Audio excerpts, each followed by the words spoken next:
Welcome back to Forbidden Knowledge News. I'm your host, Chris Matthew. Tonight, my guest is Ras Ben. But before I bring him on, I have just a few announcements. It's highly possible that very soon we may not have these platforms like YouTube or Facebook to share information, and it's time to find a different one. And I have it. It is censorship-free and completely free to join. It's one of the best ways to guarantee if they pull the plug here or Facebook, you can still access all our shows and information and share it with all your friends and everyone on the site.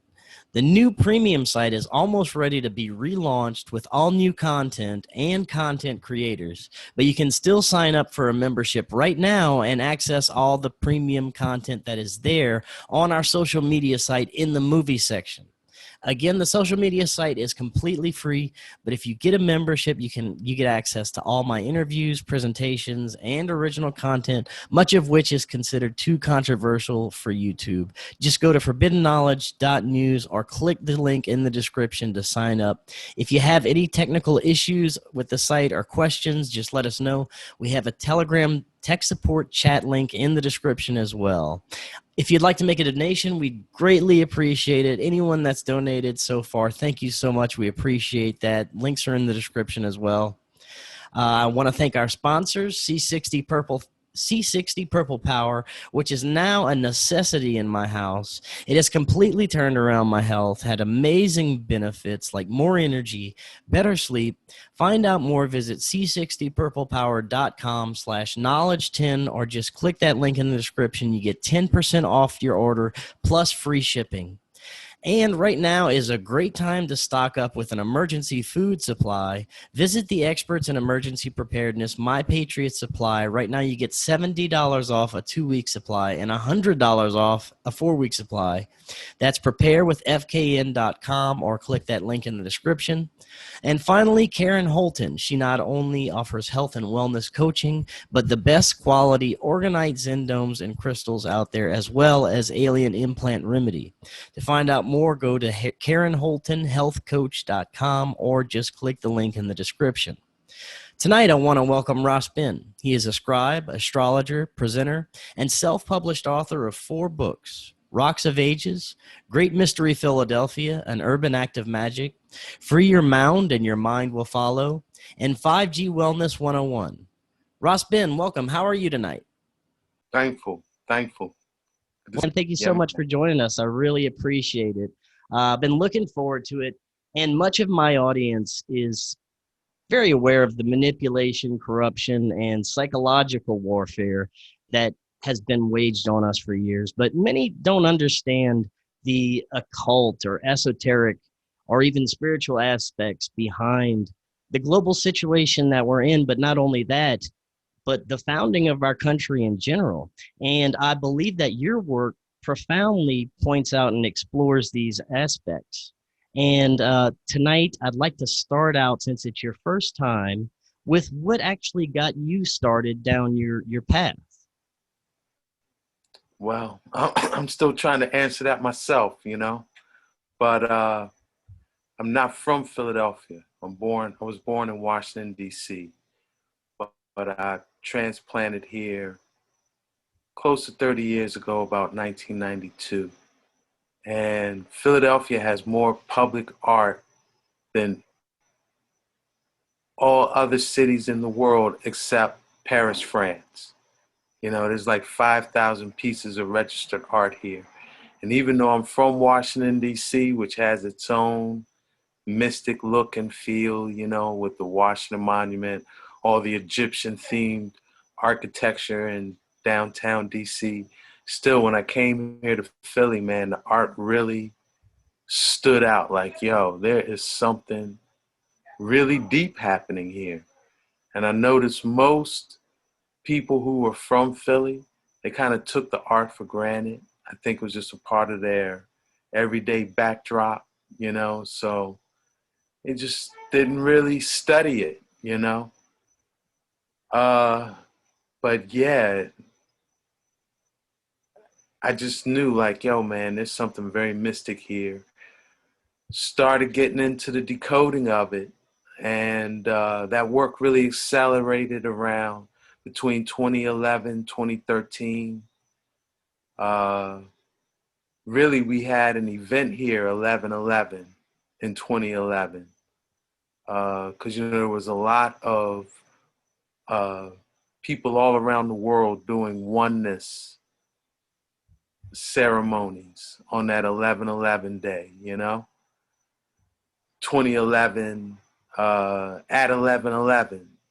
So there were a lot of people here in Philly that were like, yeah, we need to do something here. They were feeling that urge. But everyone kind of wondered why. We know there's a spiritual energy here. We know there's a spiritual dynamic in Philadelphia, but what is it? And that's kind of what really accelerated this quest, which I could really just call The Great Mystery Philadelphia, And that's what the book became. What were some of the first things when you actually got to Philadelphia, such as the landmarks and some of the artwork that you talked about and statues? What were some of the first things that you noticed that that kind of stood out to you that made you start decoding things? Well, I, I have to say, I would think it's one of the deepest statues in the country. It's the George in front of the Philadelphia Museum of Art at You were Lincoln's actually Oval. breaking up right when you said And what statue it was. What statue was that?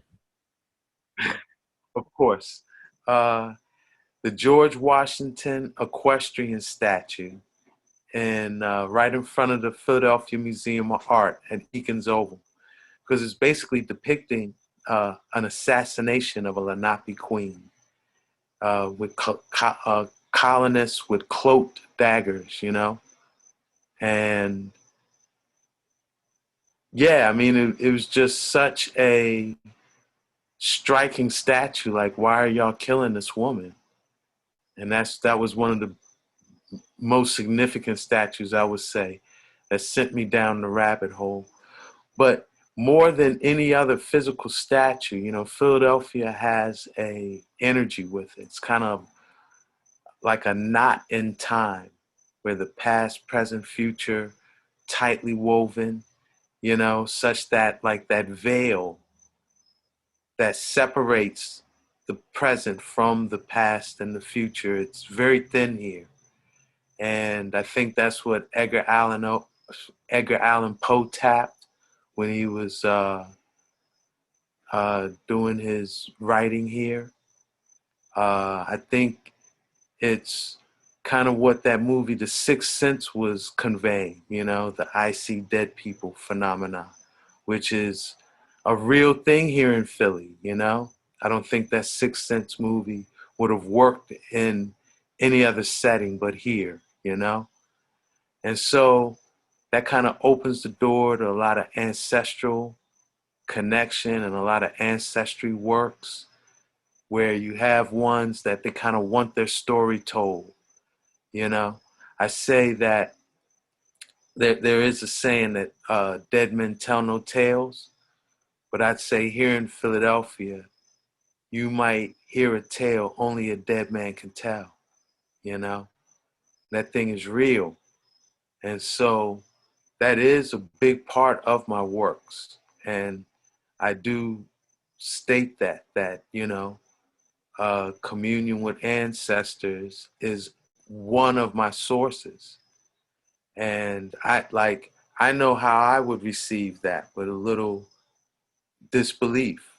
So I do ground what I'm communed in research.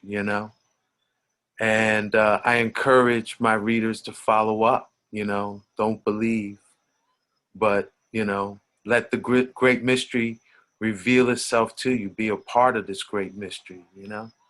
Because it has impacted the whole planet. Well, the whole country, but yeah, on levels, the whole planet. Most modern technology that we use was birthed right here in Philadelphia. Particularly electricity and the computer. And would you say that the founding fathers knew about this place's energy and potential before they even came over and started to settle there? Absolutely. definitely. I mean, that is a part of Rosicrucian tradition, that they came looking for this earth mound that is what is known today as Fairmount, which is a Lenape earth mound that the Philadelphia Museum of Art is built atop of. And Rosicrucian tradition states that, hey, this earth mound is so powerful, whatever happens there happens with the full participation of the earth. So I'm pretty confident that they came here to ultimately resurrect Rome in the West, but they chose here to do it with the full participation of the earth, you know? And that kind of manifests as what you would call providence, what they would call in history providence, this grace that seemed to befall the United States. I say up until very recently, you know? But all of that providence that, you know, this country could do whatever the nature, do whatever the indigenous people worldwide have a grace and a protection with it. A lot of that came out of the magic that was worked here in Philadelphia, you know. Most people don't realize that the whole country was kind of founded on this ritual magic, this ancient knowledge. Would you agree? Historically, well, it is the phenomena of being hidden in plain sight, because the reality is there are no secrets. It's only mysteries. Everything that has been done and what they plan to do, they encode in art and present it for everyone to see. Because part of the magic, for it to work, they need our implied consent. So if they tell us something, even if it's in the language of the muses, and we don't consciously, you know, deny consent, resist, then they have our implied consent. So that is one of the great Mystery Philadelphia's dynamics with that public art. Like I said, there's like 5,000 pieces of registered art here in the city. And you might look at one piece in isolation and not get much from it, you know? But when you look at that piece of art, where it's placed in relationship to other pieces of art near it, it tells an amazing story that is the past, present, and future of their intentions, you know? And again, because it's in art, public art, a lot of us, we don't even choose to pay attention. You know, we walk, like I told you, a lot of Philadelphians were when I got here. They just kind of take it for granted. And even if we do choose to pay attention, like, yo, that thing looks weird. That's a bizarre piece of art. Do we choose to verse ourselves in the language of the muses so that we can decode what we're seeing? A lot of us don't choose that. So, yeah, we're ignorant of what's in front of us, you know? But I will say, statues and monuments seem to be getting a lot of attention today, beyond ones trying to tear them down, which I don't necessarily affirm. I say decode, don't destroy. I think if we decode this public art properly, more than likely the people who created it will take it down themselves, because the spell will be broken, you know? And then they don't want their intentions publicly decoded and therefore everyone to see, you know? So, but I do see more people taking an interest in decoding the public art. you know? Oh, there's a lot of people taking an interest in a lot more things that I hadn't thought I would see before. It's very encouraging. I'd like you to talk a little bit about the Philadelphia experiment as it relates to Benjamin Franklin. It's very Mhm. fascinating. Well, to be honest, we'd even have to take it back to William Penn, okay? Because Philadelphia was birthed as a holy experiment, right? This was William Penn's holy experiment that if he could create a colony that the colonists and the indigenous of the area could live together in oneness, then his colony will be saved on Judgment Day. Okay? And that's the real reason why Philadelphia has its name. That is not so much involved with a city of brotherly love, biblical prophecy, being one of the 7 churches to receive a beneficent prophecy on Judgment Day. So, just to go to the, short version, Philadelphia was birthed to be a manipulation of a prophetic timeline, a historic and prophetic timeline. It was birthed to mimic fulfillment of a prophecy, but it had a nefarious intention embedded in it. Okay? We could kind of look at the modern, some would say the modern state of Israel in the Middle East is a similar phenomenon. It was birthed to mimic fulfillment of a prophecy, but has a nefarious intention built into it, you know? But because of that, it's not coincidental that the technology for actively manipulating space-time was birthed here in Philadelphia. And that is what we would call the Philadelphia experiment. And the Philadelphia experiment didn't start with the U.S. Eldridge in 1943 with, Tesla and Einstein theory and, no, it actually started with Ben Franklin and his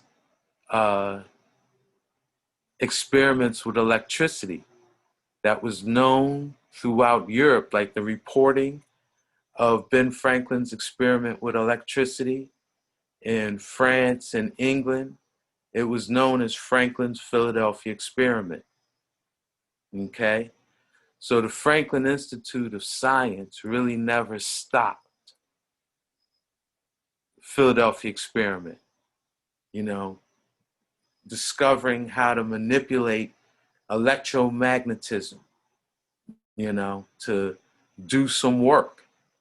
And so Franklin's Philadelphia experiment really did evolve into what is kind of known in pop culture as the Philadelphia experiment, where they took Tesla's confiscated technology, experimented with Einstein's theories of relativity, which, if we could kind of just explain what they were attempting to do, Einstein theory says if you get a magnetic field strong enough in gauze, it'll jump in scale to a gravitational wave. It'll cease being a magnetic field and kind of jump in scale to a gravity wave. And gravity waves influence space-time, So that was what they were doing. They used Tesla coils to create a strong enough magnetic field that it jumped in scale to a gravity wave, causing the Eldridge to drop out of that continuum, And so, again, that all really ties into this Philadelphia reality that's a knot in time. the past, present, and future are like this, you know? And a big part of it is the Philadelphia experiment. It's very interesting when you look back at Benjamin Franklin and his experiments with the kite and electricity, as to, it seems there's trying to integrate some kind of spiritual technology with actual physical technology. Would you say that's pretty accurate on what they were attempting to accomplish? Well, they recognized it all as one, you know? Franklin even described electricity as a fluid. He didn't, you know, look at it, I think, like how we visualize electricity in these times, you know? He looked at it as a fluid energy that, you know, could be channeled through certain things, wire being one of it, you know? And I would say they had a more alchemical, where we see it more physics and, you know, chemical. When, you know, when we say alchemical, you're right, it is encompassing the spiritual dimensions of life, you know? Now, you mentioned that they were trying to manipulate historical and prophetic timelines. I'd like you to talk a little bit more about that. And do you think that that is still an ongoing practice of some of these elites? Is they're still manipulating our timelines? Oh, absolutely. Absolutely. Well, in the earlies, you know, it involved things like manipulating prophecy and manipulating scripture, making things anathema as if they never existed, you know? But again, here in Philly, it evolved into using technology to manipulate the timelines. That's what people know today as the Mandela Effect. But I like to point out, that's a misnomer. Because usually when you use blank effect, like butterfly effect or Mandela effect, that blank is the cause, you know? Like a butterfly flapping its wings in your bedroom causing a hurricane in the Caribbean, right? Mandela did not cause these apparent changes in our space-time continuum, you know? It was the Philadelphia experiment that did it. So what we know as the Mandela Effect would be correctly named the Philadelphia experiment effect.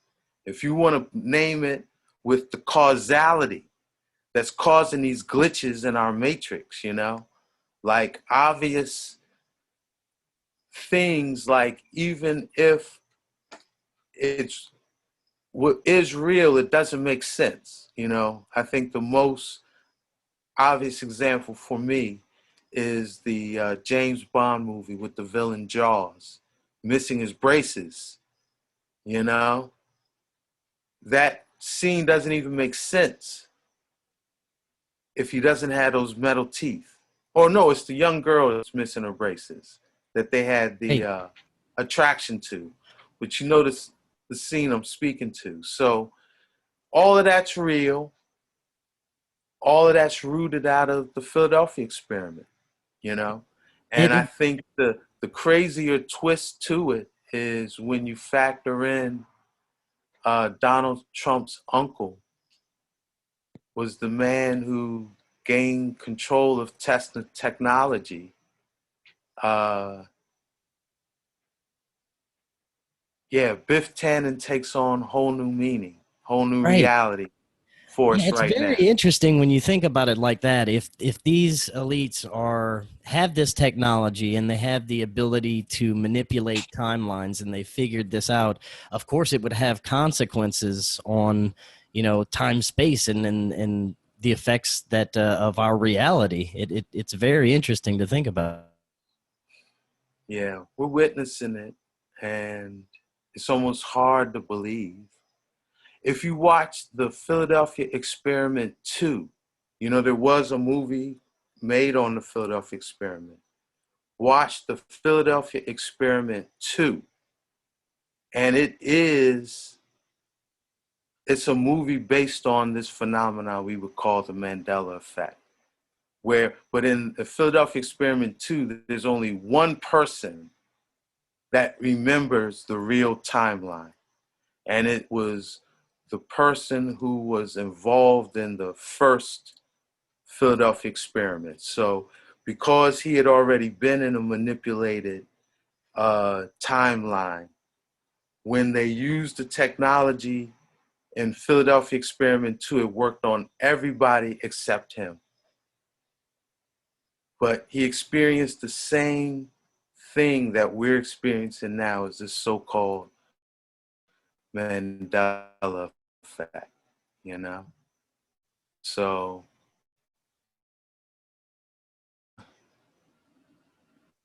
I'm still studying it, you know? And I will say too, beyond just the I would say incongruent memories, if people are experiencing what we would call phantom inflammation, just like parts of your body being inflamed and it's hard to explain why, it might be residuals of their manipulation of space-time too. And us kind of falling in between quantum states, you know, that are inflamed, causing molecular disruption to the degree that we're experiencing inflammation from it, you know. It's very interesting. I want to get into. You wrote the book "Free Your Mound and Your Mind Will Follow." It's very interesting how that ties into what we were talking about earlier, and this kind of ritual magic that's kind of controlling everything. I'd like you to talk about the mounds. What are their significance and the origins of these ancient mounds? Well, there's no one singular historical origin to the mounds. There are mounds that are pre-Diluvian, okay? And it's a global phenomenon. And it's very hard to just kind of, in, you know, a short sentence in a quick interview, give that history. I would say you'd have to get Free Your Mound for that backdrop, you know? But we will say, like, what is their significance? Indigenous people tended to build mounds on the magnetic ley lines of the earth. So let's say you're looking for the magnetic grid of the planet. If you can identify the ancient mounds and connect them, more than likely you will have identified the magnetic ley lines of the earth. And most founding fathers, in their speculative masonry, they did learn surveying, and that was the purpose, you know? And I think the founding father who exemplifies their quest for mounds in their life, like this, if you want to study one founding father, Thomas Jefferson. That man was obsessed with mounds. He named Meridian Hill Mound in D.C., more or less laid the main 16th Street meridian of Washington, D.C. His plantations named Monticello, which means little mound. And he conducted a stratigraphic, which means kind of like layer by layer excavation of mounds on his property, you know, to really study and be able to detail what's inside of them, you know. And so the net result of that is that most of our cities, most of our monuments, they're gridded out on a more ancient mound or, more ancient mound structures that are connected in a global mound matrix. And the thing is like if you can build your edifice or your tower of power on top of these mounds and align it with the magnetic north, whatever intention you put in that monument or that edifice, or if you're on top of that building and your thoughts are going out of the spire on that building, on that mound, yeah, you're going to have a lot stronger influence on the global mound matrix, the collective mind of humanity, than if you were just doing those same things some random place, And that's the basic magic of most urban centers in the United States. You dig down a little bit, you're going to find an indigenous mound complex, probably with a complex history too, Right. And that's Now, definitely what Philadelphia is. yeah, and you said he excavated, Thomas Jefferson excavated a mound. What did he find inside? Bones of ancestors, copper implements, copper adornment, copper tools, offerings. And it wasn't just one generation. It was maybe two. He calculated maybe 260 years worth of generations. They just built atop of each successive generation, built on top of the other. And so that's how mounds are grown, It seems to me that our founding fathers basically hijacked our country's energy grids as soon as they could get their hands on them, just to kind of establish their power. And these mounds were good, I guess, markers of these energies, right? Exactly. Again, if you don't have instrumentation to actually measure Earth's magnetic flux and be able to grid out Earth's magnetic field that way, all you got to do is find the indigenous mounds and connect the dots. And you'll more than likely have the Earth grid ley line layout of that region, And so that was the science that, you're right, the founding fathers, first 6 founding fathers, all of the residences had mound in the name in some way. George Washington, I hope I can remember it. I'm going off, memory. George Washington, Mount Vernon. John Adams, Rich Mound Hill in New York. Thomas Jefferson, I mentioned Monticello. James Monroe was Montpelier.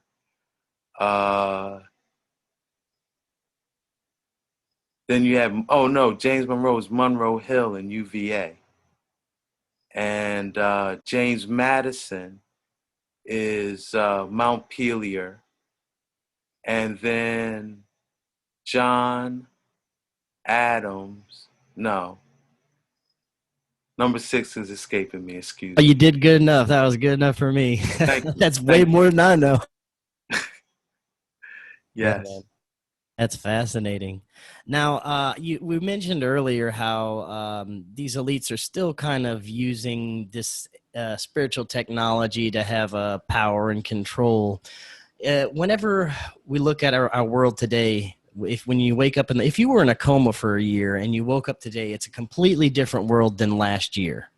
Yeah. It's amazing how much has changed in 1 year.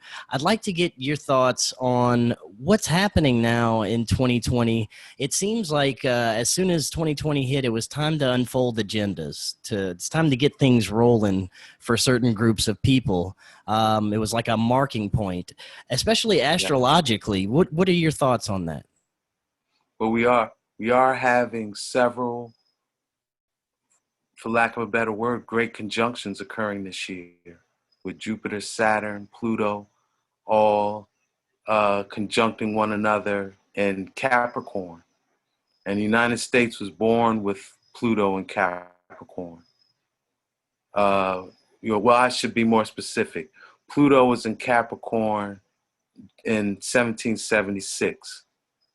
Jupiter and Saturn were conjunct in Capricorn when the Treaty of Paris was signed, which is when the United States actually was birthed as a nation, got national status on the world stage, you know? And so now all three of those planets are again in Capricorn.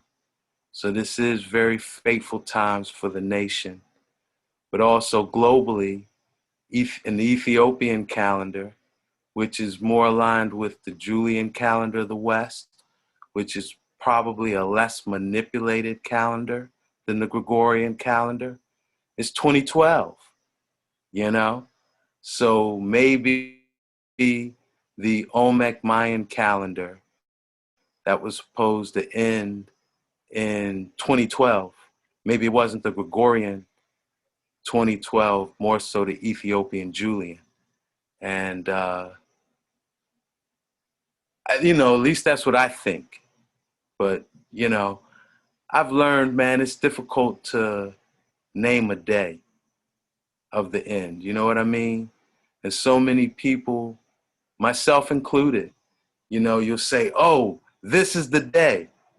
Right, yeah, that even happened recently. Everybody was thinking August 27th, something super profound was going to happen. And maybe some things did, but it didn't manifest on a global scale. You know what I mean? And so it's hard. That's a hard call. You know, and I'm saying that in the context, is December 21st of 2020, is that going to be like the end, you know? But I will also say it does seem like the phenomena of the two suns is becoming a lot more relevant. I see a lot more footage. It seems like since they've stopped chemtrailing as much, there's more footage of sunsets where you see two luminaries in the sky. And on July 2nd, in sunset of Egypt, it seemed like there was a large celestial object eclipsing with the sun, but it wasn't the moon. And it was too small to be the moon, but it was too large to be any planet that we, you know, account for. So that clip I do have it on a Convergence 2020 short video I have on my Ras Bens 188 YouTube, you know. Do And you I have any do hope thoughts to on make what it may be? what they call Nibiru. You know, our sun, most suns are binary systems. I think our sun is part of a binary system, but our twin sun has a very elliptical orbit. And so it only comes into our region of the solar system, you know, a couple thousand years. I don't know the exact Right. duration, but Yes, I've had think quite a few people on that research Planet X and Nibiru, and it is interesting the amount of planetary changes and Earth changes that have sprung up in the past few years that they claim this may account for some of those changes. I think one of the more recent phenomena we're seeing is the anomaly with Earth's magnetic core, how there's a magnetic dead zone kind of Yeah, breaking up South in the Atlantic South Atlantic. Anomaly, yes. Yeah, so like usually what causes magnetic change in orientation? Another strong magnetic field coming in proximity, you know? So I think that is one other thing affirming it. But again, I'm seeing a lot more footage of it that seems credible than what I've seen in the past. That's very Particularly that interesting. footage July 2nd. That's amazing. If you haven't seen it, I recommend looking for it and checking it out. Yeah, definitely. I am gonna have to check it out. I used to do a lot of research into the Planet X and Nibiru phenomenon. In fact, that's what I really started out looking at. And you're right. The South Atlantic anomaly it's growing larger by the day. Not only that, our magnetic field is moving further north. Every day, and there's a possibility that we could see a magnetic reversal within our lifetime. So there is a lot of evidence that points to a possibility of another celestial body out there, which is very interesting. That's a whole nother show we could get into. I want to get your thoughts on you talked about before that this may not have been the first. I guess I should preface it with there are some that believe that this pandemic that we're seeing is not completely natural and could possibly have been planned for a long time, and that this may not have been the very first time that we may have seen something like this with yellow fever. And you've done a little research into that. Could you talk about that? Absolutely. Yeah, this is not America, the United States' first pandemic that we're living. The first pandemic was Philadelphia's yellow fever epidemic of 1793, where you had a guy named Stephen Girard, who was a misanthrope, someone who hated humanity, at least by his behavior, attempting to be, cast himself like a philanthrope, someone who loves humanity by stepping up and being such a great giver and bringing all these solutions to a crisis he created. And he created it by bringing about 3,000 refugees from Haiti to Philadelphia, with many of them carrying yellow fever, which was a mosquito-borne disease, And he actually did it right. He made himself appear like a philanthrope, but he was actually attempting to help the political agenda of the man Citizen Genet or Citizen Gannett, depending on how you want to pronounce his name. So I encourage all your viewers to research the Citizen Genet affair, where he was a French ambassador who attempted to instigate the United States in the war with Great Britain. And George Washington, ironically, was taking like an America first position, wanting to stay neutral. And you had another character in the mix named Benjamin Rush, who had a super bizarre therapeutic regime, therapeutic protocol that basically involved bloodletting and mercury enemas, mercury jalapeno enemas.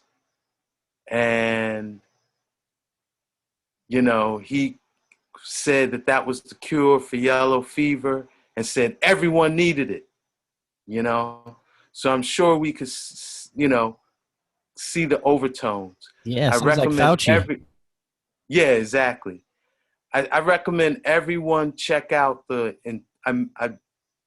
put it on YouTube, it's called America's First, Great Mystery Philadelphia Reveals America's First Pandemic.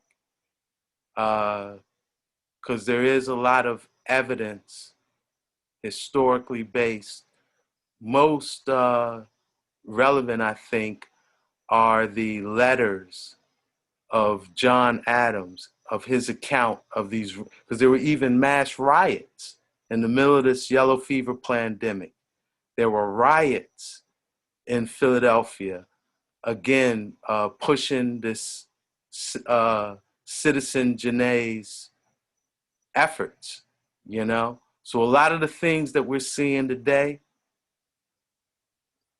this country's already been through it, But John Adams' account, firsthand account of it, really breaks it all down, And him describing the artificial terrors of those times, It's very interesting. And, you know, nowadays when you have a mass media and now social media, it must be 100 times easier to pull something like this off. You know, you're thinking back in those times of yellow fever, disinformation spreads a lot slower. So now they have a lot more tools to get this done. Yes. We even, when you look at that yellow fever pandemic, we even see the roots of media manipulation going back to a man named John Wister, and how, now John Wister really is kind of the he, he is a very significant person in establishing what we would call this medical industrial complex we see today, and the approaches that they choose to use, like mercury, vaccines, you know. uh, Worcester had a big hand in that, and street, well, was established right across the street from the Worcester Big House right here in Philly, you know. So, you know, Philadelphia is the foundry of this nation. You know, a foundry is a place where whole industries, whole things are birthed, you know. And most things we see on a macrocosmic scale with the nation, you'll first find it like developing, evolving, being crafted on a microcosmic scale here in Philly first, you know? Yeah, it's fascinating to see the way things are progressing now. One of the good things that I see coming out of this is the amount of new enlightenment I'm seeing from people, people that are searching for more truth, people opening their eyes to things, you know, opening their minds, coming around and researching things. There's this mass awakening going on around the planet, and I think it's because this event, this whole thing in 2020 kind of set it off. Although even before 2020, I started to see people questioning things actually since probably 2012, but it kind of really skyrocketed after this year. Is that something you see as well? Yeah, I affirm that. I definitely affirm that. And I would say to all your listeners, don't take your thoughts for granted. You know, we need to achieve, and when I say we, humanity, we need to achieve like a collective critical mass of consciousness. Enough of us thinking consciously, uh, you know, have our intentions kind of on a redemptive, aligned with a redemptive timeline.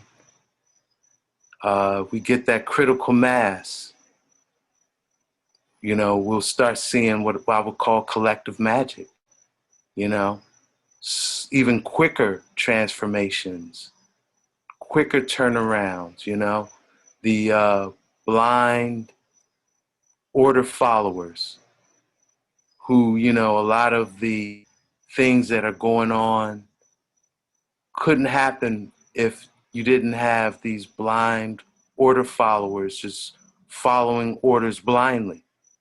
You know, we get that critical mass of consciousness, they're going to wake up, you know, and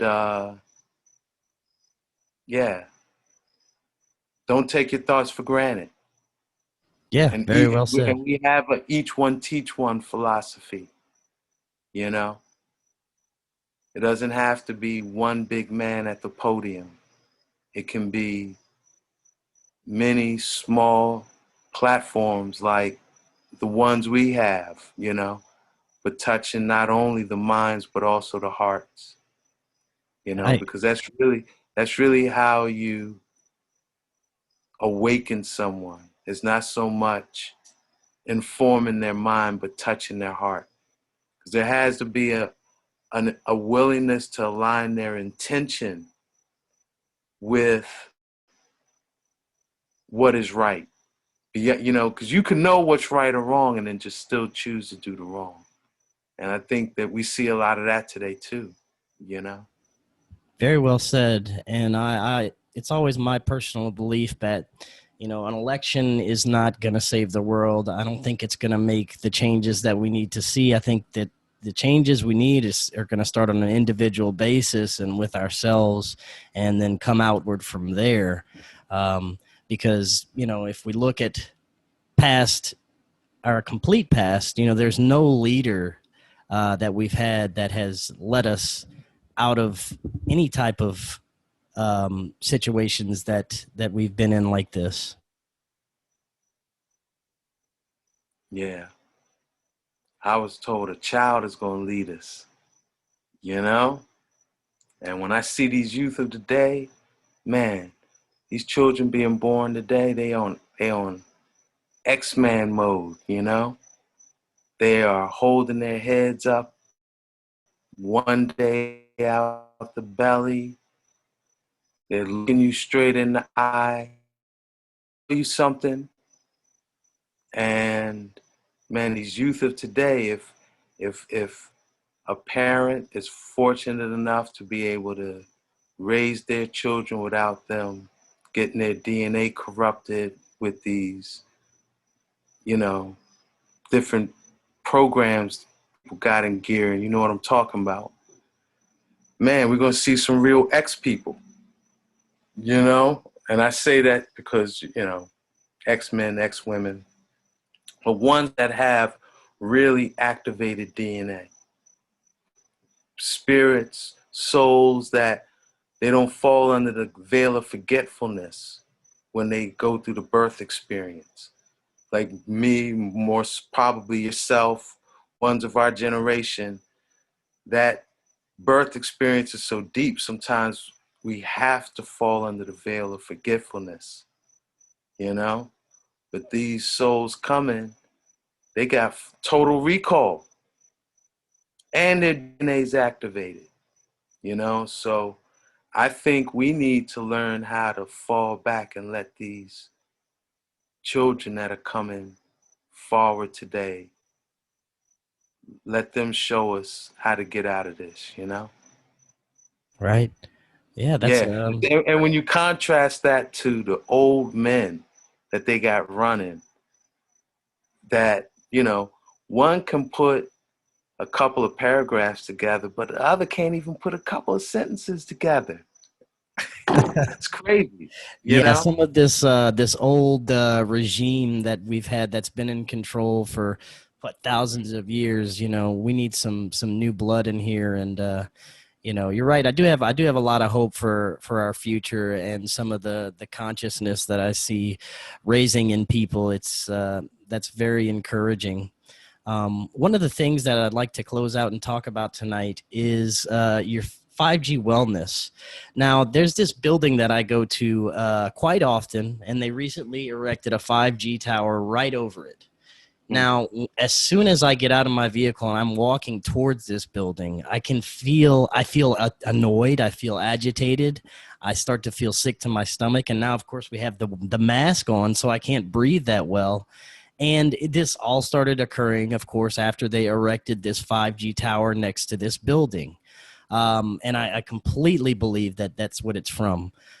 So what are your thoughts on what's going on with the erection of 5G everywhere, and the integration with the Internet of Things and everything that's happening right now? It seems to be all connected in some nefarious way. Yeah. But I tell you, I don't really focus on 5G as much as the specs of the human body. If we know our specs, we'll know, just like if you know the specs of any of your technology, you know how to use it safely, you know, without it breaking. And yeah, we got to know our specs. So we got to stay magnetized, okay? We need to ionize, you know, put magnetic ions in our energy system, you know, what you guess would call your aura, right? The sum total of your energy. Nature provides diodes, which is the feldspar family. Diodes only allow energy of one polarity to enter an energy system, you know, and we want that polarity to be magnetic. So the feldspars, moonstone, pneumite, labradorite, amazonite, great nature's diodes. I should have mentioned when the iron family is what we magnetize with, you know, hematite, pyrite, garnets, okay? And, you know, lead shields in industry, lead and heavy elements shield in nature just like they do in industry, you know? So the safest lead stone to work with is amazonite, you know? And we use these things in our spiritual technology, 5G to there, you know?